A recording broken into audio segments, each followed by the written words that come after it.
மத்தேயு 28:18. இயேசு அவர்களை அணுகி விண்ணுலகிலும் மண்ணுலகிலும் அனைத்து அதிகாரமும் எனக்கு அருளப்பட்டு. பிரியமான என் சகோதர சகோதரிகளே, இந்த மதிய வேளையில் ஆண்டவர் நமக்கு கொடுக்கிற முதல் வாக்குறுதி, விண்ணுலகிலும் மண்ணுலகிலும் சகல அதிகாரமும் அவருக்கு அருளப்பட்டிருக்கிறது. ஹல்லேலூயா, ஹல்லேலூயா. அவருக்கு எல்லா அதிகாரமும் உண்டு. அப்படின்னா என்ன அர்த்தம்?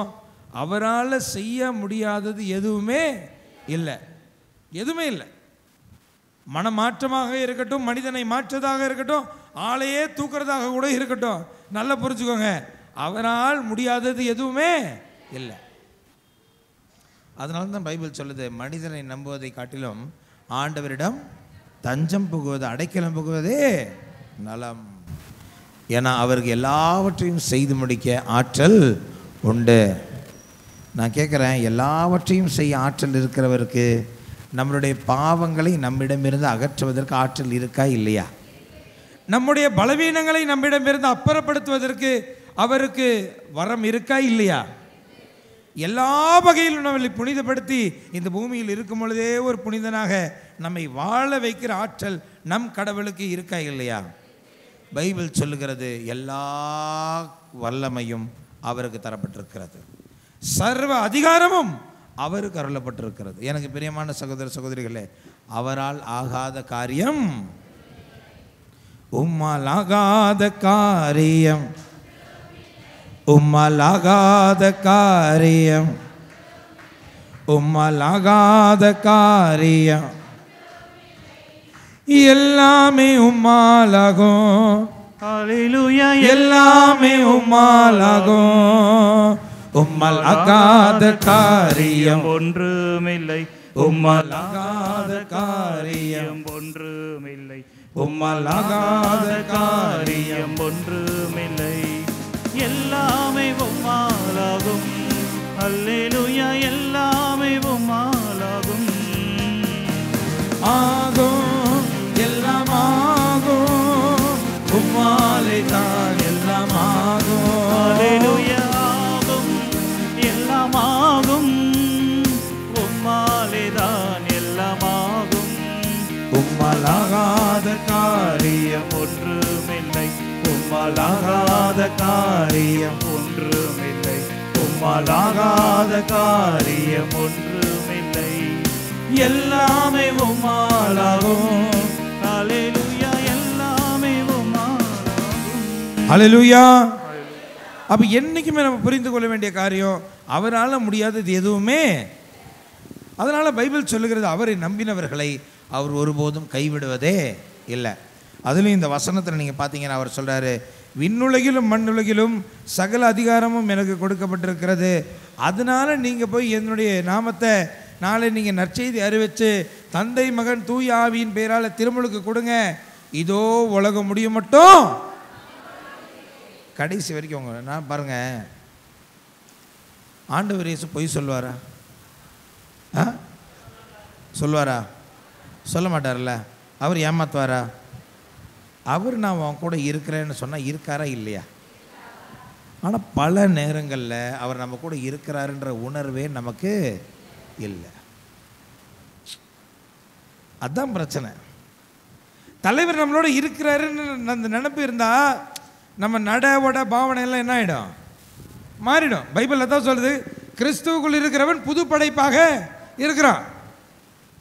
நடையே மாறிடும், உடையே மாறிடும், பேச்சே மாறிடும். அவர் கூட இருந்தா. கொடுமை என்னன்னா, அவர் கூட இருக்கிறாரு ஆனால் எதுவும் மாறல. அவர் பொய் சொல்ல மாட்டார் இல்லையா? நான் இருப்பேன்னு சொன்னார் இல்லையா? அவர் கூட இருக்கிறாரு ஆனால் இங்கே ஒன்றும் மாறல. என்ன காரணம்? உணரவே இல்லை. அதான் பைபிளில் நற்கரணை பற்றி பேசும்போது பைபிள் என்ன பவுல் என்ன எழுதுவார் தெரியுமா? ஆண்டவருடைய உடல், ஆண்டவருடைய ரத்தம் என்று உணராமல் அதில் பங்கு கொள்கிறவர்கள்லாம் என்ன பெறுறாங்க? தண்டனை தீர்ப்புக்கு ஆளாகிறார்கள். அப்போ இன்னைக்கு ஒரு விஷயத்தை புரிஞ்சுக்கொள்ளணும், ஆண்டவர் நம்ம கூட தான் இருக்கிறாரு, ஆண்டவர் சர்வ வல்லமை கொண்டு இருக்கிறாரு. அவரை கண்டுக்குன்னா ஆசீர்வாதம், அவரை கண்டுக்காமல் விட்டா நான் சொல்ல மாட்டேன். நான் சொல்கிறது புரியுதா? அவர் கூட தான் இருக்கிறாரு. ஆனால் அவரை சூஸ் பண்ணுறதும் அவர் கூட இருக்கிறதும் யார் கையில் இருக்குது? நம்ம கையில் தான் இருக்குது. பாருங்கள், ஆண்டவர் இயேசு கிறிஸ்து பேசும் பொழுது கூட என்ன சொல்கிறாங்க?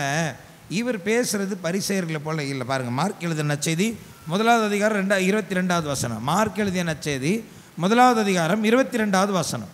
அவருடைய போதனையை குறித்து மக்கள் வியப்பில் ஆழ்ந்தார்கள். ஏனெனில் அவர் மறைநூல் அறிஞரை போல அன்றி அதிகாரத்தோடு அவர்களுக்கு கற்பித்து வந்தார். மறைநூல் அறிஞரை போலவே பரிசேயரை போல பேசல. யாரை பத்தி பேசினாரு? அவர் அதிகாரமுடையவராக. ஏன் அதிகாரமுடையவராக பேசினாரு? ஏன்னா அவர்கிட்ட தான் என்ன இருந்தது? அதிகாரம் இருந்தது. நல்லா புரிஞ்சுக்கோங்க. உங்ககிட்ட அதிகாரம் இருந்ததுன்னா நீங்கள் அதிகாரம் இருக்கிற மாதிரி பேசுவீங்க. நான் சொல்கிறது புரியுதா? நம்மக்கிட்ட அதிகாரம் இருந்தால் தான் அதிகாரமுடையவங்கள மாதிரி பேச முடியும். அதிகாரம் இல்லைன்னா என்ன பண்ணுவோம்? கெஞ்சிக்கிட்டு தான் நிற்போம். இப்போ நம்ம வீட்டில், நம்ம ஊரில் ஒரு சின்ன வேலை நடக்கணும். ட்ரைனேஜில் ஒரு பிரச்சனை. ட்ரைனேஜில் ஒரு பிரச்சனை. நம்ம வீட்டில் ட்ரைனேஜில் பிரச்சனை. யார்கிட்ட போய் நிற்போம்? கார்பரேஷன் ஆளுங்கிட்ட தான் போய் நிற்போம். ரைட்டா? நம்ம தான் என்ன, ஐயா கொஞ்சம் உதவி செய்யுங்க, ஏதாவது காசு பண்ண ஆனால் கூட பரவாயில்ல கொடுத்துட்றேன், வந்து சரி பண்ணுங்கள். மேயர் வீட்டில் ட்ரைனேஜில் பிரச்சனை. யார் வீட்டில்? மேயர் வீட்டில் ட்ரைனேஜில் பிரச்சனை. மேயர் எங்கே போய் நிற்பாங்க? அவங்க எங்கேயும் நிற்க மாட்டாங்க. அவங்கள சுற்றி தான் 4 பேர் நிற்பான். அம்மா மன்னிச்சுக்கங்கம்மா, என்னென்ன உங்கள் வீடை கவனிக்காமல் விட்டோம், எங்கள் தப்பு தான், வேலையில் உழ வச்சிடாதீங்கம்மான்னு நிற்பான். எப்படி? மற்றவங்கிட்ட அதிகாரம் இருக்கிற வரைக்கும் நீ கெஞ்சிக்கிட்டு நிற்கணும். உங்ககிட்ட அதிகாரம் இருந்தால் உலகம் உனக்கு கெஞ்சிக்கிட்டு நிற்கும். இவ்வளோதான் வித்தியாசம். ஆண்டவர் இயேசு பேசும் பொழுதே பைபிள் சொல்லுது, அவருடைய பேச்சு எப்படி இருந்ததா? அதிகாரம் உடையது.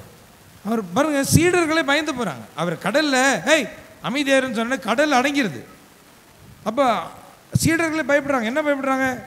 இவர் எப்பேற்பட்டவர்னு தெரியலையே, இவர் சொல்கிறதுக்கு கடல் கூட கீழ்ப்படுகிறதே. அவருடைய பேச்சிலையும் அவருடைய நடையிலையும் அவருடைய செயலும் எல்லாத்துலையும் என்ன வெளிப்பட்டுச்சு? கடவுள் அவருக்கு கொடுத்த அதிகாரம் வெளிப்பட்டது. இப்போ அவருக்குள்ளே இருந்த அதிகாரத்தை இயேசு என்ன பண்ணார்னா, லூக்கா எழுதிய நற்செய்தி 9வது அதிகாரம் 1 வசனம் படிங்க. லூக்கா எழுதிய நற்செய்தி 9வது அதிகாரம் 1வது வசனம். இயேசு 12 ஒன்றாக வரவழைத்து, பார்த்து பொறுமையா வாசிங்க, தெளிவா வாசிங்க. இயேசு 12 ஒன்றாக வரவழைத்து பேய்களை எல்லாம் அடக்கவும் பிணிகள் நோய்களை போக்கவும் வல்லமையையும் அதிகாரமும் அவர்களுக்கு கொடுத்தார். வல்லமையையும் அதிகாரத்தையும் யாருக்கு கொடுத்தார்? அவருடைய சீடர்களுக்கு கொடுத்தார்.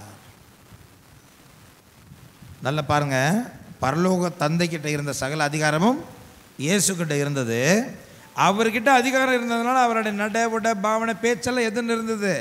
அந்த அதிகாரத்தினால நிரம்பி இருந்தது. இவர் என்ன பண்ணுறாரு? அவர்கிட்ட இருந்த அதிகாரத்தை யார்கிட்ட கொடுத்தாரு? அவருடைய. அதனால தான் ஆண்டவர் இயேசு சொல்வார், என் சீடர்கள் நான் செய்ததை செய்வார்கள், அதை காட்டிலும். ஏன் செய்வாங்க? ஏன்னா அவருக்குள்ள இருந்த வல்லமை இப்போ அவருடைய சீடர்களுக்குள்ள இருந்தது. பவராவி எனக்குள்ள. எப்படி? பவராவி எல்லாவற்றையும் செய்யக்கூடிய அந்த பவர் யாருக்குள்ள இருந்தது? சீடர்களுக்குள்ள இருந்தது. யார் கொடுத்தது? இயேசு கிறிஸ்து அந்த அதிகாரத்தை, அவர் தந்தையிடமிருந்து பெற்ற அதிகாரத்தை அவருடைய சீடர்களுக்கு கொடுத்திருந்தாரு. இப்போ அடுத்த கேள்வி என்னன்னா, கிறிஸ்தவன்னா யாரு? கிறிஸ்தவன் என்றால் யாரு? யோசித்து பேசுங்க. ஏற்கனவே மாதாக்கு பிள்ளை யாருன்னு கேட்டு மொக்க வாங்கிக்கிறாங்க நிறைய பேர்.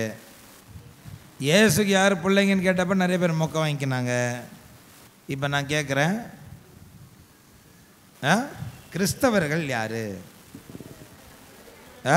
சும்மா வாயிலெல்லாம் சொல்லக்கூடாது, வசனம் காட்டணும். எந்த வசனம்? வசனம் சொல்லணும். யோவான் 1 என்ன அதில் என்ன இருக்குது? யோவான் 1:14 கிறிஸ்தவர்களாக சீடர்கள்னு போட்டுக்குதா? நான் கேட்ட கேள்வியே வேற. கிறிஸ்தவர்கள் யாருன்னு தானே கேட்டேன், பிள்ளைகள் யாருன்னு கேட்கலையே. கிறிஸ்தவர்கள் யாரு? Who are Christians?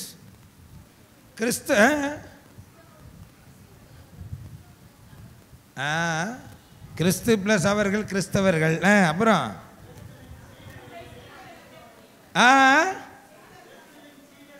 வசனம் சொல்லுங்க. திருத்தூதர் பணி 11வது அதிகாரம் எடுத்து வாசிங்க. கரெக்ட்.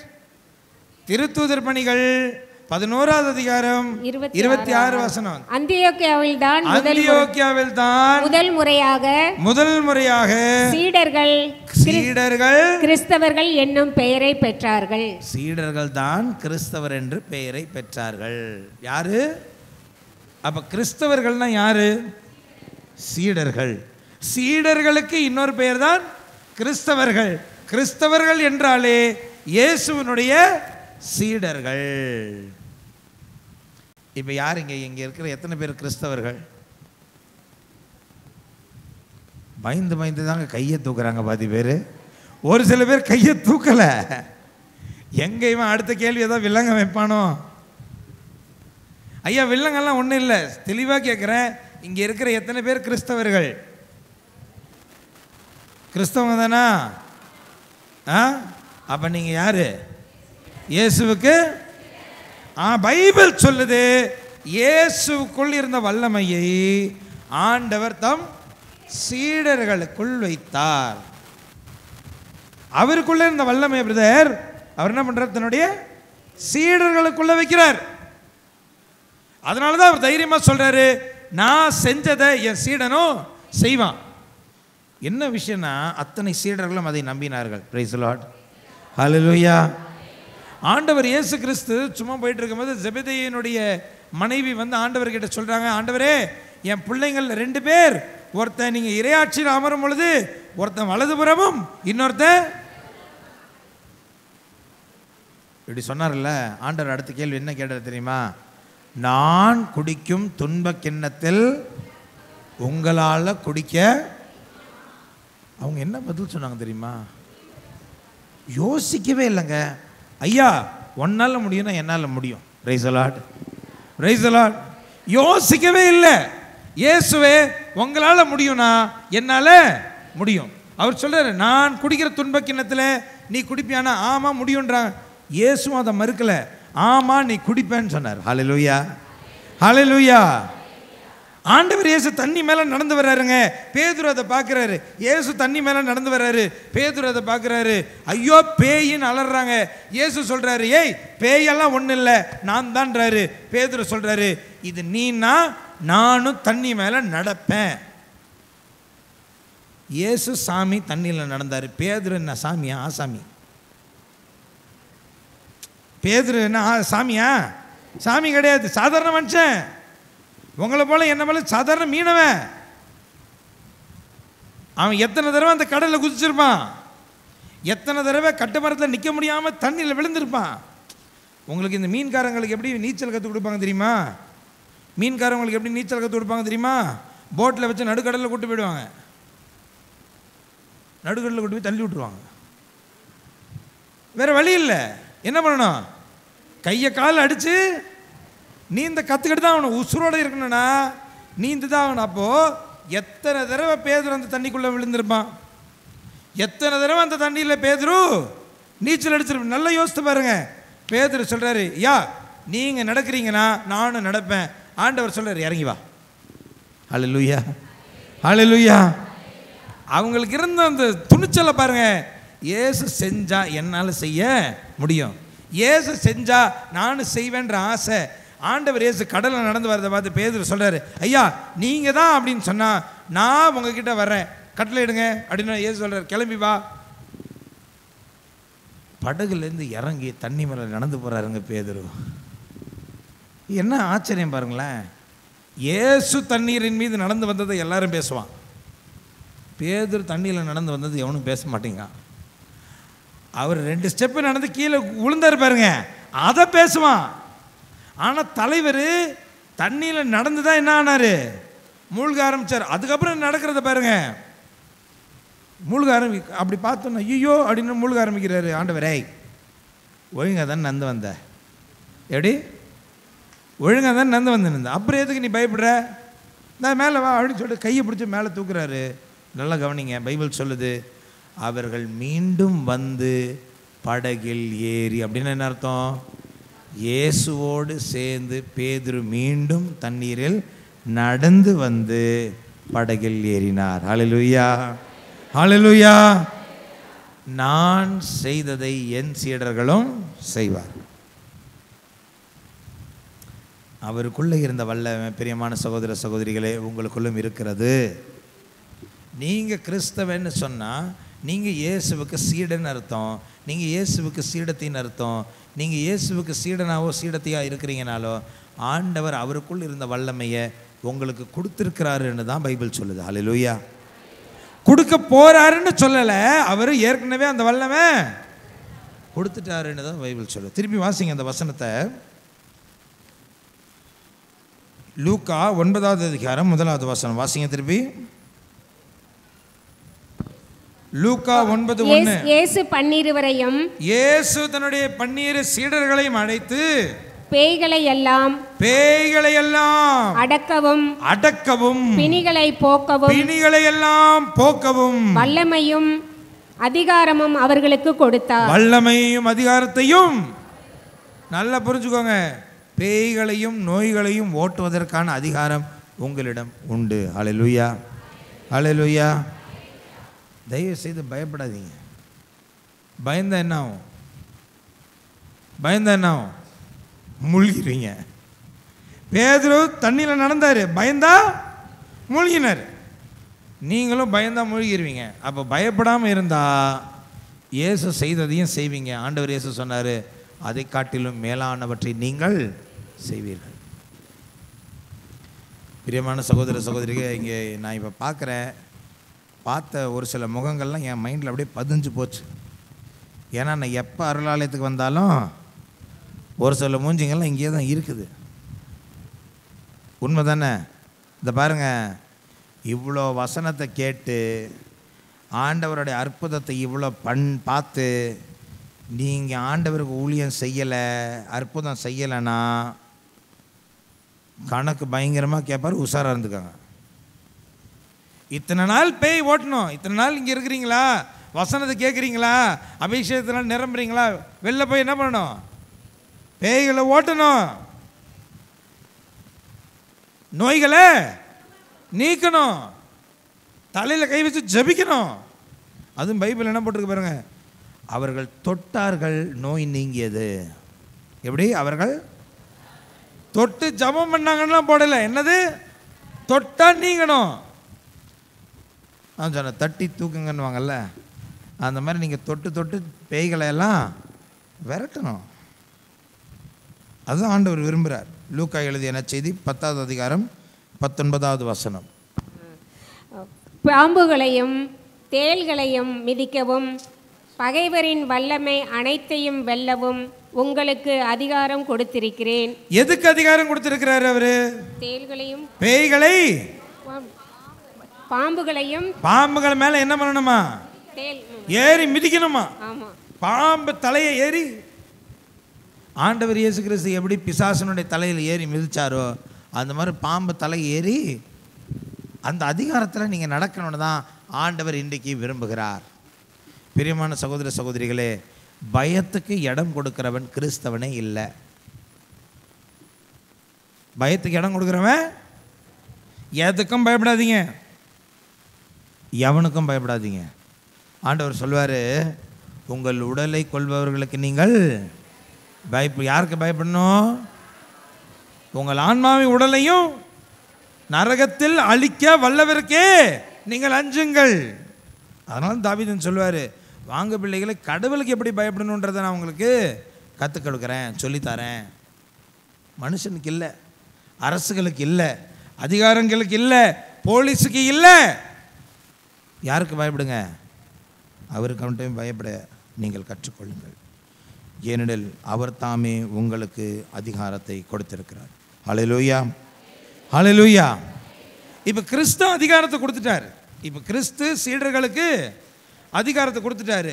ஆனால் சீடர்கள் எப்படி இந்த அதிகாரத்தை பெற்றுக்கொண்டார்கள்னா, பைபிள் யோவான் எழுதிய நற்செய்தி 1வது அதிகாரம் 12வது வசனத்தை தெளிவாக சொல்லுது. பாருங்க, யோவான் 1:12. அவரிடம் நம்பிக்கை கொண்டு, அவர் மேல் நம்பிக்கை கொண்டு, அவரை ஏற்றுக்கொண்ட ஒவ்வொருவருக்கும் அவர் கடவுளின் பிள்ளைகள் ஆகும் உரிமையை அளித்தார். நல்ல கவனிங்க. இப்போ யார் இயேசுனுடைய சீடர்களாக இருக்காங்கன்னா, சீடர்கள் உரிமை பெற்றிருக்கிறாங்கன்னு சொல்லியாச்சு. இப்போ யார் சீடராக இருக்கிறாங்க?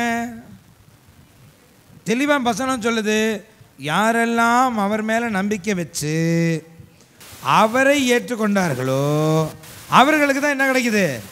அதிகாரம் கிடைக்குது. அப்போ யார் உண்மையான சீடன்? இயேசுவை ஏற்றுக்கொண்டு இயேசுவின் மீது நம்பிக்கை வைக்கிறவன் தான் உண்மையான. இன்னைக்கு மக்கள், நான் சொல்கிறேன், ஆண்டவரை நம்புறதை விட தன்னைத்தானே அதிகமாக நம்புகிறாங்க.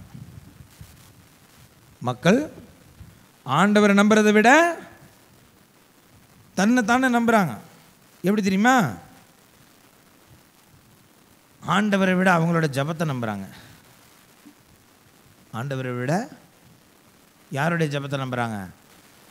அவங்க ஜபத்தை. அவங்க நினச்சிக்கிறாங்க, நான் ஜபம் பண்ணேன் அதனால் ஆண்டவர்,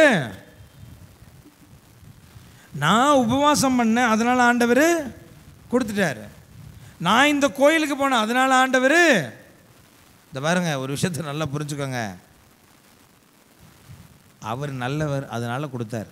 அல்லேலூயா. அவர் இரக்கமுள்ளவர் அதனால் கொடுத்தார். நீங்கள்லாம் அவரை என்ன பண்ண முடியாது? என்ன பண்ண முடியாது? மனுஷனை ஏமாத்துறது போல் ஆண்டவரை ஏமாற்ற மனுஷன் ரொம்ப ஈஸியாக ஏமாற்றிடலாம். அந்த காலத்துலலாம், இப்போ அதெல்லாம் குறைஞ்சி போச்சு. அந்த காலத்துலலாம் வீட்டில் ஐயா அம்மா கிட்ட சண்டை போட்டாருன்னா வீட்டுக்கு வரும்போது என்ன வாங்கிட்டு வருவார்? அல்வாவும், ரொம்ப ஃபேமஸில் அல்வாவும் மல்லிகைப்பூ வாங்கிட்டு வருவாங்க. அதை பார்த்தோன்னே அம்மா என்ன ஆகிடுவாங்க? மனம் உருகிடுவாங்க.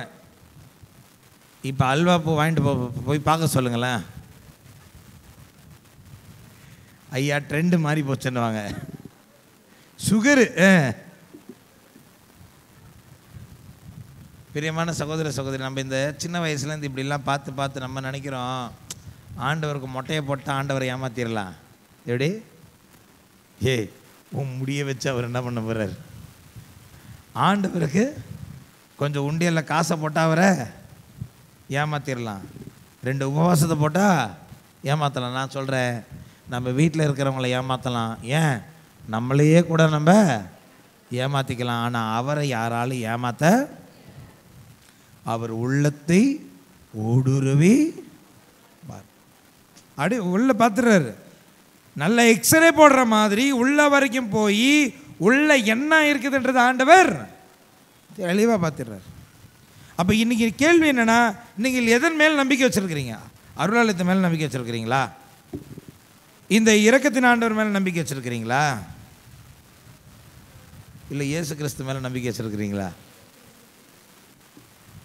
அவருடைய வார்த்தையை நம்புங்க. எனக்கு சில சமயங்கள்லாம் ஜபக்கூட்டம், பெரிய ஜபக்கூட்டம் நடக்கும். அப்போல்லாம் சாலக்குடியிலேருந்து ஃபாதர்ஸ் வருவாங்க. ஃபாதர் பணக்கல், நாயக்கம், பெரம்பள்ளி, இவங்கெல்லாம் வேறு லெவலில் அப்படியே 2000 பேர் 3000 பேர். அதெல்லாம் ஒரு காலம். சீரணி இறங்கலாம் ஞாபகம் இருக்கா அவங்களுக்கு? பீச்சில், மெரினா பீச்சில் பெரிய பெரிய கூட்டங்கள் நடக்கும், பெரிய கூட்டங்கள். அப்போல்லாம் சின்ன பிள்ளை. என்னென்னா, நிறைய இந்துக்கள் நிறைய அற்புத அதிசயத்தை வாங்கிக்குவாங்க. கிறிஸ்தவம் அழுது ஜெபம் பண்ணிட்டு வீட்டுக்கு போயிடுவாங்க. நிறைய இந்துவும் முஸ்லீமும் பார்த்தீங்கன்னா பேர் சொல்லுவாங்க. பனகல் ஃபாதர்லாம் பேர் சொல்லுவார், ராமமூர்த்தி ஆண்டவரனை ஆசீர்வதிக்கிறாருன்னா அங்கே ராமமூர்த்தி தபகடின்னு கீழே விழுவார். இந்துக்கள் பேரும் முஸ்லீம் பேராக தான் ஜாஸ்தியாக இருக்கும். அந்தோனியும் சூசையும் பவுலும் ரொம்ப கம்மியாக இருக்கும். அப்போ நான் யோசிப்பேன், என்ன கிறிஸ்தவங்களுக்கு மட்டும் ஒன்றும். ஆமாம். அப்புறம் பல நாட்களுக்கு அப்புறம் ஆண்டவரோடு பேச ஆரம்பித்த நாட்கள் ஆண்டவர்கிட்ட வருது, ஆண்டவரே ரொம்ப நாள் ஒரு சந்தேகம், இந்த வெளியிலேருந்து வர மக்களுக்கெல்லாம் ஈஸியாக ஆகிடுது, நம்ம ஆட்களுக்கு மட்டும் கொஞ்சம் ஸ்லோவாக போகுது, என்ன மேட்ரு ஆண்டவரே கொஞ்சம் சொல்லிக் கொடுங்கன்னா ஆண்டவர் தெளிவாக சொன்னார், வெளியிலேருந்து வந்தவன்லாம் என்னை பார்க்க வந்தான், உள்ளேருந்து வந்தவனா பணக்கலை பார்க்க வந்தான்னாரு. எப்படி ஃபாதர் நாயக பெரும்பளையும் எங்க அவரை சுகத்தை கொடுக்க முடியும், அவரை வல்லமையை கொடுக்க முடியும், ஆண்டவர் கொடுத்துட்டாருன்னு அறிக்கையிட முடியும். ஆண்டவருடைய ஊழியக்காரர் ஆண்டவர் சொன்னதை சொல்ல முடியுமே தவிர அவனால் ஒன்றும் செய்ய ஏங்க ஆண்டவருடைய ஊழியக்காரனை விடுங்க, மாதாவாலேயே முடியாது. காணா ஒரு திருமணத்தில் திராட்சை ரசம் தீர்ந்து போச்சு, மாதா எங்கே போய் நின்னாங்க? ஏசுக்கிட்ட தான் நிற்கணும். மாதா கிட்ட போனாலும் மாதா எங்கே போய் நிற்கணும்? ஏசாமி கிட்ட தான் போன. நம்பிக்கையை அங்கே வச்சிங்கன்னா நீங்கள் எங்கே போய் கை நீட்ட வேண்டிய ஒரு தேவை வராது. அவரை மீது நம்பிக்கை வைங்க. உங்கள் சொந்த நிறைய பேருக்கு இன்னொன்று பிரச்சனை என்னென்னா, அவங்களுடைய சொந்த எக்ஸ்பீரியன்ஸ் மேலே நம்பிக்கை வச்சுருவாங்க. எப்படி அவங்க சொந்த எக்ஸ்பீரியன்ஸ், அவங்களுக்கு ஒரு எக்ஸ்பீரியன்ஸ் இருக்கும்ல, அதில் நம்பிக்கை வச்சுருவாங்க. என்ன நம்பிக்கை? சூசேப்பர் கோயிலில் போய் ஜெபம் பண்ணியிருப்பாங்க, நடந்திருக்காது. சூசேப்பர் கோயிலில் போய் ஜெபம் பண்ணியிருப்பாங்க, நடந்திருக்காது. ஆண்டவருடைய சித்தம் செவ்வாய்க்கிழமை தான் நடக்கணும்னு இருந்திருக்கும். செவ்வாய்க்கிழமை காலையில் அந்தோனியார் கோயிலில் போய் ஜெபம் பண்ணியிருப்பாங்க, நடந்துடும். உடனே இவங்க என்ன முடிவு எடுப்பாங்க தெரியுமா? சூசேப்பருக்கு பவரே இல்லை, அந்தோனியாருக்கு தான். அவங்களுக்கு தெரியாது, ரெண்டு பேருக்கும் அதே தான் பவர். என்ன பவர்? இயேசு கிறிஸ்து ஒருத்தர் தான் பவர். ஹல்லேலூயா, ஹல்லேலூயா. இதனால தான் இங்கே போய் ஜெபம் பண்ணால் என்ன ஆகிடும்? ஐயா சாமி நீ எங்கே இருக்கிறியோ ஆண்டவர் உன்னோடு இருக்கிறார். ஹல்லேலூயா. நீ ஆண்டவர் இயேசு கிறிஸ்து சொன்னார். ஆண்டவர் அந்த சமாரிய பெண் ஆண்டவர்கிட்ட கேட்பா, உங்கள் ஊருக்காரங்கெல்லாம் கோயிலில் ஜெபம் பண்ணணும்னு சொல்கிறாங்க, எங்கள் ஊருக்காரங்கெல்லாம் மலையில் ஜெபம் பண்ணணும்னு சொல்கிறாங்க, எங்கே தான் சாமி ஜெபம் பண்ணணும்னு ஆண்டவர் சொன்னார். உண்மையிலேயே ஆண்டவர் வழிபடுகிறாங்க, ஆவியிலும் உண்மையிலும் வழிபடுவாங்க. இன்னைக்கு நீங்கள் கேளுங்க, ஆண்டவருடைய வல்லமை உங்களுக்குள்ளே செயல்படணும்னா ஆவியிலும் உண்மையிலும் நீங்கள் ஜெபிக்க கற்றுக்கொள்ளணும். எதில்? ஆவியிலும் உண்மையிலும். ஆண்டவர் எல்லா இடத்துலையும், நான் சொல்கிறேன், எப்பா என் ஆண்டவர் இயேசுவால் இந்த டம்ளருக்குள்ளே இருக்க முடியுமா முடியாதா? முடியுமா முடியாதா? இந்த சுருவத்துக்குள்ளே இருக்க முடியுமா முடியாதா? இந்த சுருவத்துக்குள்ளே இயேசுவால் இருக்க முடியும் நம்புகிற நிறைய பேர் இந்த டம்ளருக்குள்ளே இயேசுவால் இருக்க முடியும் நம்புறது. இதனால தான் என்ன பிரச்சனை தெரியுமா? நற்கரணை சிற்றாலயத்துக்கு போனால் பக்தி கூடியது. ஒரு சிலர் இருக்கிறாங்க, இங்கே இருக்கிறாங்க, என்னது டெய்லி நற்கரணை சிற்றாலயத்துக்கு போய் ஜெபம் பண்ணலன்னா என்ன இல்லை, அவங்க நாளே அன்றைக்கி என்ன ஆகாது. என்ன அர்த்தம் அதுக்கு? நற்கரணை சிற்றாலயத்தில் போனால் தான் ஜெபம் பண்ணுவேன்னா என்ன அர்த்தம்? என் வீட்டில் ஆண்டவர் இல்லைன்னு அர்த்தம். ஏதோ போகிறீங்க. நற்கரணை சிற்றாலயம் எதுக்கு வந்துச்சு தெரியுமா? இந்த யூரோப் மாதிரி பெரிய பெரிய நாடுகள் இருக்கு இல்லையா, ஐரோப்பா அமெரிக்கா மாதிரி நாடுகள்லாம் பெரிய பெரிய தேவாலயங்கள். பெருசுனா நம்ம சாந்தம் தேவாலயத்தோட 2 மடங்கு 3 மடங்கு 10 மடங்கு பெரிய தேவாலயங்கள், பெருசு. இன்றைக்கி அங்கே யார் கிடையாது? கிறிஸ்தவங்களே கிடையாது.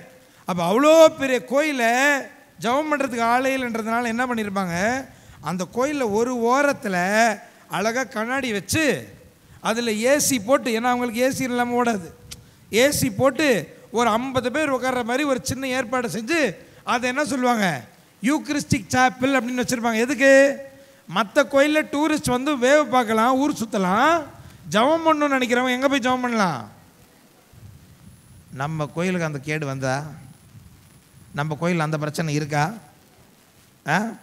நம்ம கோயிலுக்கு எவனா அது ஊர் சுற்றி பார்க்க வரானா? ஜெபம் பண்ணுறதெல்லாம் எங்கே ஜெபம் பண்ணுறோம்? நம்ம கோயிலில் தானே ஜெபம் பண்ணுறோம். நமக்கு எதுக்கு நற்கரணை சிற்றாலயம்? அதெல்லாம் இல்லை. அந்த சர்ச்சில் வச்சுருக்கிறாங்க, எங்கள் சர்ச்சிலையும் வேணும். நற்கரணை சிற்றாலயத்தில் உட்காந்து நற்கரணையை பார்த்து, எப்பா சாமி நற்கரணை இயேசு இருக்கிறாரு, அதே இயேசு தான் உன்னோடு இருக்கிறார். இதோ உலகம் முடிய மட்டும் நான் உன்னோடு கூட இருக்கிறேன் என்று சொன்னவர் நற்கரணையில் மட்டுமல்ல, அவருடைய வார்த்தையிலும் உன்னோடு கூட இருக்கிறார். இன்னைக்கு யாரெல்லாம் இறை வார்த்தையில் இயேசுவை ஏற்றுக்கொள்கிறார்களோ அவர்கள் எல்லாம் இயேசுவின் சீடர்களாக இருக்கிறார்கள். அவர்கள் எல்லாம் ஆண்டவருடைய அதிகாரத்தை கொண்டவர்களாக இருக்கிறாங்க. யாருக்குள்ள ஆண்டவருடைய வார்த்தை இல்லையோ அவங்களுக்குள்ள என்ன இல்லை? ஆண்டவருடைய அதிகாரம் இல்லை. அப்போ உங்கள் வாழ்க்கையில் ஆண்டவருடைய அதிகாரம் செயல்படலைன்னா என்ன பிரச்சனை இருக்குது? ஆண்டவருடைய வார்த்தை இல்லை. அவருடைய வார்த்தைக்கு இடம் கொடுங்க. ஒவ்வொரு நாள் நான் இத்தனை தடவை சொல்கிறேன், உண்மையில் எத்தனை பேர் கொஞ்சம் யோசித்து பாருங்கள். வீட்டில் பைபிள் படிக்கிறதுக்கு நேரத்தை ஒதுக்கியிருக்கீங்க. கையெல்லாம் தூக்காதீங்கன்னு சொன்னேன், கொஞ்சம் யோசிங்க. பைபிள் படிக்கிறதுக்கு நேரத்தை ஒதுக்கிருக்கு. சீரியல் பார்க்குறதுக்கு நேரம் இருக்கா? ஒதுக்குறாங்களா? ஒரு சில பேர் சீரியல் பார்க்குறதுக்கு. சமையல் செய்கிறதுக்கு நேரம் ஒதுக்குறாங்களா? தலையாட்டுங்களே இல்லைன்னு. துணி துவைக்கிறதுக்கு நேரம் ஒதுக்குறாங்களா? பைபிள் படிக்கிறதுக்கு மட்டும் நேரம் என்ன தெரியுமா? எல்லா வேலையும் செஞ்சுட்டு டைம் இருந்தா என்னது பைபிள். நான் கேட்குறேன், இது வரைக்கும் அந்த மாதிரி டைம் இருந்திருக்கா? நானும் பார்க்குறேங்க, என்ன மாயமோ மந்திரமோ தெரில. வேலைக்கு போனாலும் சரி, வேலைக்கு போகலனாலும் சரி, வீட்டில் இருக்கிறவங்களுக்கு வீட்டில் வேலை இருந்துக்கிட்டே இருக்கும். இதில் என்ன வேலை செய்றீங்கன்னு கேட்டால் சும்மா இருக்கிறன்னு வேறு சொல்லுவாங்க. நானும் வீட்டில் ஹோம் மேக்கராக இருக்கிறாங்க இல்லையா, ஹவுஸ் ஒய்ஃப்னுவாங்கள்ல, ஹோம் மேக்கர். நான் உங்கள் வீட்டில் பார்த்துருக்குறேன். ஒருத்தராவது வேலை செய்யாமல் சும்மா இருக்கட்டும். வீட்டில் என்ன இருந்துக்கிட்டே இருக்கும்? வேலை இருந்துக்கிட்டே இருந்ததுன்னா வேலை முடிச்சதுக்கப்புறம் நீங்கள் எங்கே பைபிளை படிக்கிறது? இதுக்கு தான் சொல்லி தொலைகிறேன். என்ன பண்ணுங்க, பைபிளுக்குன்னு நேரத்தை ஒதுக்குங்க. சமையல் செய்கிறதுக்கு நேரத்தை ஒதுக்குற மாதிரி, குளிக்கிறதுக்கும் பாத்ரூம் போகிறதுக்கும் நேரத்தை ஒதுக்குற மாதிரி, படிப்புக்கு நேரத்தை ஒதுக்குற மாதிரி, சீரியலுக்கும் டிவிக்கும் ஃபோனுக்கும் வாட்ஸ்அப்புக்கும் நேரத்தை ஒதுக்குற மாதிரி, தயவு செய்து உங்கள் ஆத்ம நலனுக்காக பைபிளை படிக்கிறதுக்கு நேரத்தை ஒதுக்குங்க. பைபிள் படிக்க நேரத்தை ஒதுக்கலை அப்படின்னா நீ பைபிள் படிக்க மாட்ட, எழுதி வச்சுக்க. அது எங்கே வேணால் வந்து சொல்லுவேன். நீங்கள் பைபிள் படிக்கிற நேரத்தை ஒதுக்கினா மட்டும்தான் நீங்கள் பைபிளை படிக்க முடியும். நீங்கள் பைபிளை ரெகுலராக படித்து அதில் இருக்கிற வசனங்களை மனப்பாடம் பண்ணாதான் அந்த வசனம் உள்ளே இருக்கும் பொழுது அந்த வசனம் அதிகாரத்தை கொடுக்கும். இதை தான் படிக்கிறோம். யோவான் எழுதின நற்செய்தி 6வது அதிகாரம் 63வது வசனத்தில் வாசிக்கிறோம். யோவான் எழுதின நற்செய்தி 6வது அதிகாரம் 63வது வசனத்தில் வாசிக்கிறோம். வாழ்வு தருவது தூய ஆவியே, தூய ஆவியே, ஊனியல்பு ஒன்றுக்கும் உதவாது. நான் கூறிய வார்த்தைகள், நான் சொன்ன வார்த்தைகள் வாழ்வு தரும் ஆவியை கொடுக்கின்றன. நான் எவ்வளோதான் நீ சாப்பிட்டாலும் சரி, எவ்வளோ எக்ஸசைஸ் பண்ணாலும் சரி, உன்னுடைய உடம்பை நீ எவ்வளோ ஹெல்த்தியாக வச்சுக்கிட்டாலும் சரி, பைபிள் சொல்லுது இந்த உடனுடைய இயல்பு உனக்கு வாழ்வு கொடுக்காது. ஊனியல்பு ஒன்றுத்துக்கும் உதவாது. நீ எவ்வளோ வேணால் ஹெல்த்தியாக சாப்பிட்டுக்கோ, டெய்லி கறி மீன் முட்டை கீரை என்ன வேணால் சாப்பிட்டுக்கோ. ஆண்டவர் சொல்கிறாரு உன்னுடைய உடம்பு நீ வாழ்கிறதுக்கு உனக்கு உதவாது. வாழ்வு கொடுப்பது தூய ஆவியே, நான் கூறிய வார்த்தைகள் வாழ்வு தரும் ஆவியை. அப்போ உங்களுக்குள்ள வல்லமை செயல்படணும்னா வாழ்வு தர ஆவி உங்களுக்குள்ளே இருக்கணும். வாழ்வு தரும் ஆவி உங்களுக்குள்ளே இருக்கணும். ஆண்டவருடைய வசனம் உங்களுக்குள்ள இருக்கணும். யாருக்குள்ள ஆண்டவருடைய வசனம் இருக்குதோ அவங்களுக்குள்ள அதிகாரம் இருக்கும். அதிகாரம் இருக்கிறவர்கள் தான் சீடர்கள், அதிகாரம் இருக்கிறவர்கள் தான் கிறிஸ்தவர்கள் என்பதை ஒருபோதும் மறந்துவிட கூடாது. தொடக்க நூல் 3வது அதிகாரம் 1வது வசனம். தொடக்க நூல் 3வது அதிகாரம் 1வது வசனம். ஆண்டவராகிய கடவுள் உருவாக்கிய காட்டு விலங்குகளிலெல்லாம் பாம்பு மிகவும் சூழ்ச்சி மிக்கதாக இருந்தது. ஆண்டவர் கடவுளாகிய தந்தை பல உயிரினங்களை உருவாக்கினாரு. அதில் இந்த பாம்பு மட்டும் கொஞ்சம் கன்னிங்காக இருந்தது, சூழ்ச்சி மிக்கதாக இருந்தது. என்ன பண்ணுது அது? அது பெண்ணிடம், கடவுள் உங்களிடம் தோட்டத்தில் உள்ள எல்லா மரங்களிலிருந்தும் உண்ணக்கூடாது என்றது உண்மையா என்று. கடவுள் உங்ககிட்ட எல்லாம் இதுலேருந்து அதுலேருந்து சாப்பிடக்கூடாதுன்னு ஏதாவது சொன்னாரா? உண்மையான்னு கேட்டா ஏவாள் சொல்லுது எல்லாத்துலேயும் சாப்பிடலாம், இந்த நடுவில் இருக்கிற ஒரே மரத்துலேருந்து நாங்கள் என்ன பண்ணக்கூடாது? உண்ணக்கூடாது, சாப்பிடக்கூடாது. சாப்பிட்டா நாங்கள் என்ன ஆகும்? சாவீர்கள், செத்துருவோம், நாங்கள் செத்துருவோன்னு கடவுள் சொன்னார் அப்படின்னு ஏவாள் சொன்னான். பிசாசு என்ன சொல்லுச்சு? ஐயா லூசு, ஐயோ லூசு, அதை நீ சாப்பிட்டா கடவுளை போலவே ஆயிடுவேன்னு சொல்லிச்சான். என்ன சொல்லிச்சான்? அந்த புண்ணியவதிக்கு என்ன தெரியல, ஐயா சாமி ஏற்கனவே நான் அவரை போல தான் இருக்கிறேன்னு சொல்ல தெரியலை. இன்றைக்கி கிறிஸ்தவர்கள் நிறைய பேர் இப்படி தான் இருக்கிறாங்க. பிசாசு சொல்லுது, நீ யோகா பண்ணு, நான் உனக்கு அதிகாரம் தரேன். எப்படி?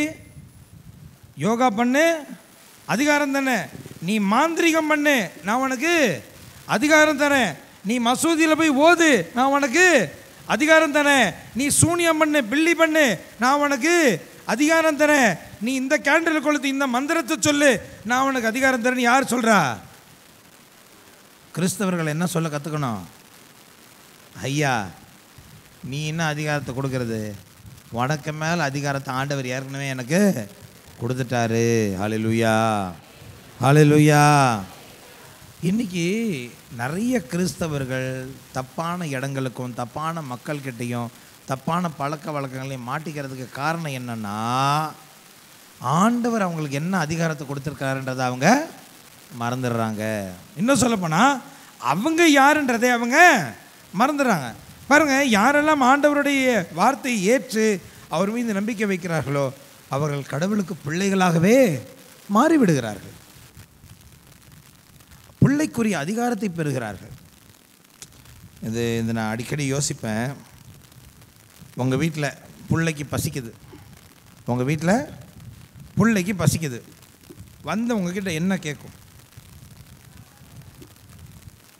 இந்த யோசித்து சொல்லுங்கள், உங்கள் பிள்ளை எப்படி உங்ககிட்ட பேசுதுன்னு யோசித்து சொல்கிற டயலாக அப்படியே சொல்லணும்.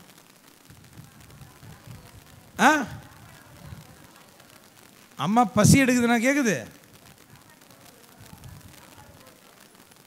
நான் நிறைய கேட்டது என்ன தெரியுமா? என்ன சாப்பாடு, அதானே கேட்பேன். பார்த்தீங்களா, நானே டைலாக் கரெக்டாக சொல்கிறேன். எத்தனை தடவை சொல்லியிருப்பேன்? பெரிய பிள்ளைங்க அப்படி தானே கேட்கும். என்னது அம்மா, இதுதான் என்ன சமைச்சுக்கிற வீட்டில், எதுக்கு? ஏன்? எல்லாம் ஒரு பயம்தான். என்ன பயம்? நீ ரசத்தையும் பீட்ரூட்டையும் போட்டு சாவச்சிருவேன்னு.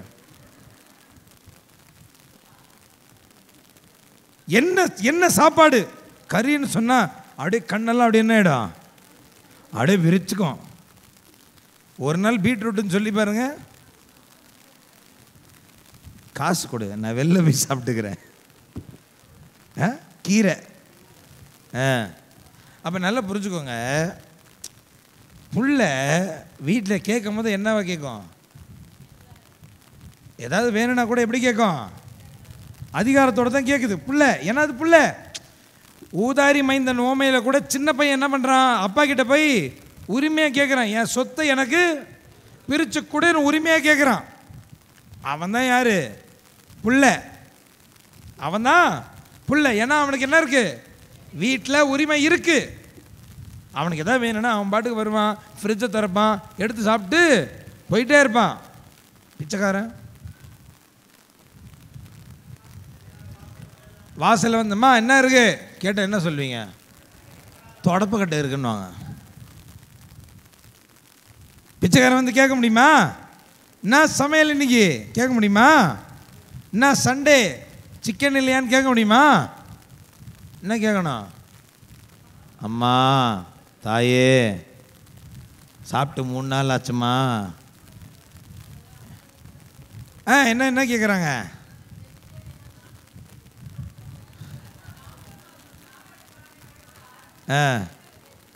அவங்க வீட்டுக்கு வரதெல்லாம் ஹைடெக் பிச்சைக்காரங்க. பிச்சைக்காரனுக்கு வீட்டில் என்ன கிடையாது? என்னதான் கேள்வி கேட்கட்டுமா? உங்கள் வீட்டுக்குள்ளே நுழைஞ்சு ஃப்ரிட்ஜை திறந்து எடுக்க விட்டுருவீங்களா? யாராவது உங்கள் வீட்டுக்குள்ளே பிச்சைக்காரன் நுழைஞ்சா என்ன பண்ணுவீங்க? ஓட்டுன்னு ஓட்டிட மாட்டீங்க? பண்ணுவீங்களா பண்ண மாட்டீங்களா?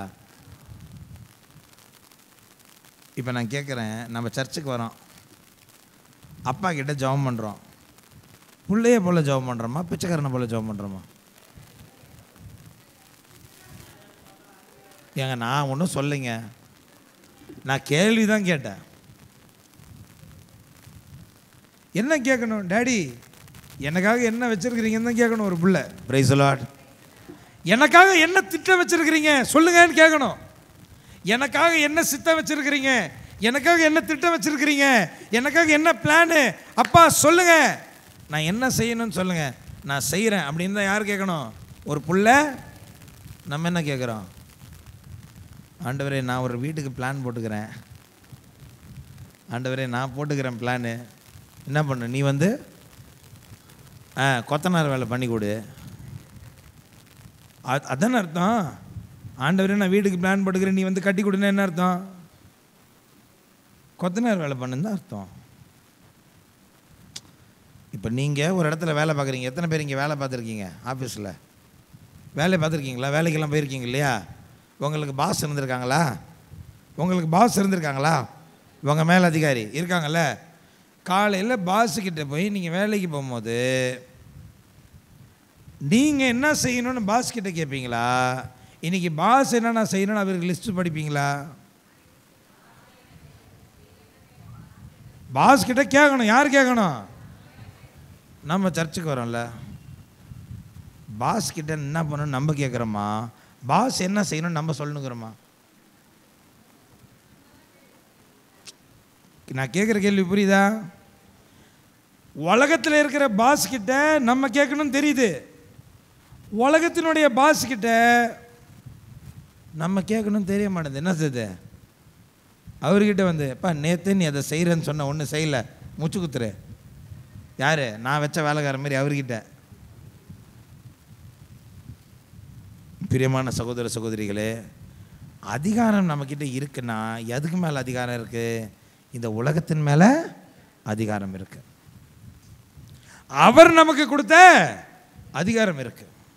அவரோடு இணைந்திருக்கிற வரைக்கும் எல்லா அதிகாரமும் அவரிடம் இருந்தது போல சகல அதிகாரமும் எனக்கும் உண்டு. ஆனால் இன்றைக்கி நிறைய பேர் இப்போ இவ்வளோலாம் சொல்கிறேன்ல, இங்கே இருக்கிறவங்கெல்லாம் பைபிள் படிக்காதவங்க நினைக்கிறீங்களா? நல்லா படித்தவங்க தானே, வசனம் மனப்பாடம் பண்ணவங்க தானே, அபிஷேகத்தில் நிரம்பினவங்க தானே. இப்போ இந்த ஆளுங்க அவங்களுக்கு ஏன் வல்லமை செயல்படலை? நான் கேட்குற கேள்வி புரியுதா? இப்போ இவ்வளோ நேரம் பைபிள் படிக்கணும், வசனம் ஒருத்தனுக்குள்ளே இருந்தால் பரிசுத்தாவி இருக்கும், பரிசுத்தாவி ஒருத்தனுக்குள்ளே இருந்தால் அதிகாரம் இருக்கும், அதிகாரம் இருந்தால் செயல்படும் சொன்னல. இப்போ இங்கே இருக்கிற கூட்டத்தில் பாதி கூட்டத்துக்கு மேலே யார் ரெகுலராக பைபிள் படித்து வசனத்தை மனப்பாடம் பண்ணி பரிசுத்தாவின் அபிஷேகனால் நிரம்பின கூட்டம்? ஆமாவா இல்லையா? ஏன் வல்லமை செயல்படலை? எல்லாருக்கும் செயல்படுதா? எல்லாருக்கும் செயல்படுதா? யாரை தொட்டாலும் நோய்கள் சுகமாகுதா? பேய்களுக்கிட்ட பேயை ஓட ஆரம்பித்தா எல்லா பேய்களும் ஓடுதா? ஏன் ஓடலை? வாசிங்க யாக்கோபு 1:26. இந்த வசனத்தோடு நான் முடிக்கிறேன். யாக்கோபு 1:26. தாம் சமய பற்றுடையோர் என எண்ணிக்கொண்டிருப்போர் நல்ல கவனிங்க. நான் ரொம்ப பக்தி, நான் ரொம்ப பரிசுத்தம், நான் டெய்லி பைபிள் படிப்பேன், நான் நிறைய ஜெபம் பண்ணுவேன், நான் அருளாலயத்துக்கு போவேன், ஏழாவூருக்கு போவேன், சாலக்குடிக்கு போவேன், ஊழியத்துக்கு போவேன் என்று நான் ரொம்ப பக்தி, நாங்கள் சமயப்பற்றுடையோர் அப்படின்னு நினைக்கிறவங்க தம் நாவை அடக்காமல் இருப்பார். அவங்களுடைய வாயை அடக்கலைனா தம்மையே ஏமாற்றிக் கொள்வர். அவர்கள் தங்களையே ஏமாத்திக்குவாங்க. இத்தகையோருடைய சமய பற்று, அவங்களுடைய பக்தி, அவங்களுடைய ஜபம், அவங்க படிக்கிற பைபிள் பயனற்றது. எல்லாமே என்ன ஆயிடுமா? நான் சொல்றது புரியுதா? அப்போ ஆண்டவருடைய வார்த்தை ஒருத்தனுக்குள்ள இருந்தால் பரிசுத்தாவின் வல்லமை இருக்கும். ஆண்டவருடைய வார்த்தை இருந்தால் பரிசுத்தாவின் வல்லமை இருக்கும். பரிசுத்தாவின் வல்லமை இருந்தால் அதிகாரம் இருக்கும். ஒருத்தனுக்குள்ள ஆவி, வசனம், அதிகாரம் 3 இருந்தால் வல்லமையின் காரியங்கள் அவன் வாழ்க்கையில் செயல்படும். இதெல்லாம் இருந்தும் ஒருத்தனுடைய வாழ்க்கையில் வல்லமை செயல்படலைன்னா என்ன அர்த்தம்? அவங்க வாயில் லொடலொடா வாயின்னு அர்த்தம். என்னது அப்படின்னு என்ன அர்த்தம்? வாயை மூட மாட்டாங்கன்னு அர்த்தம். ஆண்டவருக்கு ஊழியம் செய்ய விரும்புகிறவன், பவர்ஃபுல்லாக ஆண்டவருக்குன்னு வேலை செய்ய நினைக்கிறவன் வாயை மூட கற்றுக்கொள்ளணும். நாவடக்கம் இல்லாதவர்களுடைய சமய பற்றி எல்லாமே வீண் பயனற்றது என்று விவிலியம் சொல்லுகிறது. நீ எவ்வளோ ஜெபம் பண்ணி, எவ்வளோ அந்நிய பாஷை பேசி, எவ்வளோ அபிஷேகத்தில் நிரம்பினாலும் வாயை கண்ட்ரோல் பண்ணலன்னா எல்லாமே வேஸ்ட். இன்றைக்கி நிறைய கிறிஸ்தவங்க, ஆண்டவருக்குள்ளே இருக்கிறவங்க, இங்கே இருக்கிறவங்க கூட நிறைய பேருக்கு எக்கச்சக்க அபிஷேகம் உங்கள் மேலே இருக்குது. ஆனால் அந்த அபிஷேகம்லாம் என்ன ஆகிடுது? வேஸ்ட். ஏன் வேஸ்ட் ஆகிடுது? வாய் தான். ஊழியக்காரங்களை பற்றி ஊழியக்காரங்களிடம் புறம் பேசுறது. எப்படி? ஊழியக்காரங்களை பற்றி இன்னொரு ஊழியக்காரங்கிட்ட அபிஷேகம் என்ன ஆகும்? இந்த ஓட்டையிலேயே ஓடி போயிடும். நீங்கள் எவ்வளோ ஜெபம் பண்ணி, எவ்வளோ உபவாசம் பண்ணி, எவ்வளோ ஆவியின் அபிஷேகத்தை நிரம்பினாலும் வாய் மட்டும் ஓட்டையாக இருந்தால் டம்ளரில் என்ன போட்ட மாதிரி? ஓட்டை போட்ட மாதிரி. ஊற்றுற வரைக்கும் தண்ணி நிற்கிற மாதிரி தான் தெரியும். தாகமுள்ள வெண்மை தண்ணீரை ஊற்றுற வரைக்கும் இருக்கிற மாதிரி தான் தெரியும். ஊற்றி முடித்து கீழே வச்சா என்ன ஆகும்? கண்களை மூடி எழுந்து நின்று ஜெபிக்கலாமா? கண்களை மூடி எழுந்து நின்று இன்றைக்கி எனக்கு இந்த அதிகாரம் இருக்கான்னு கேளுங்க ஆண்டவர்கிட்ட. ஆண்டவரே, எனக்கு அதிகாரம் கொடுத்தீங்களே, இந்த அதிகாரம் எனக்குள்ளே செயல்படுதான்னு யோசிங்க. ஆண்டவர்கிட்ட கேளுங்க, ஆண்டவரே மீண்டும் நிரப்புங்க. இந்த தடவை நீங்கள் நிரப்புற அபிஷேகம் என்னை விட்டு விலகாமல் இருக்க என்னை ஆசீர்வதிங்கன்னு கேளுங்க. 3 மணி ஆகிறது. அற்புதமான நேரம். ஆண்டவர் இயேசு கிறிஸ்து சிலுவையில் உயிர் விட்ட நேரத்தை இந்த நேரத்தில் அனுசரித்து கொண்டு இருக்கிறோம். தவக்காலத்தினுடைய வெள்ளிக்கிழமை இந்த 3 மணிக்கு தேவ இரக்கத்தின் நேரத்துக்குள் நுழைகிற வேளையில் ஆண்டவர் நமக்கு செய்திருக்கிற எல்லா அருள்களையும் கிருபைகளையும் நினைத்து பாருங்கள்.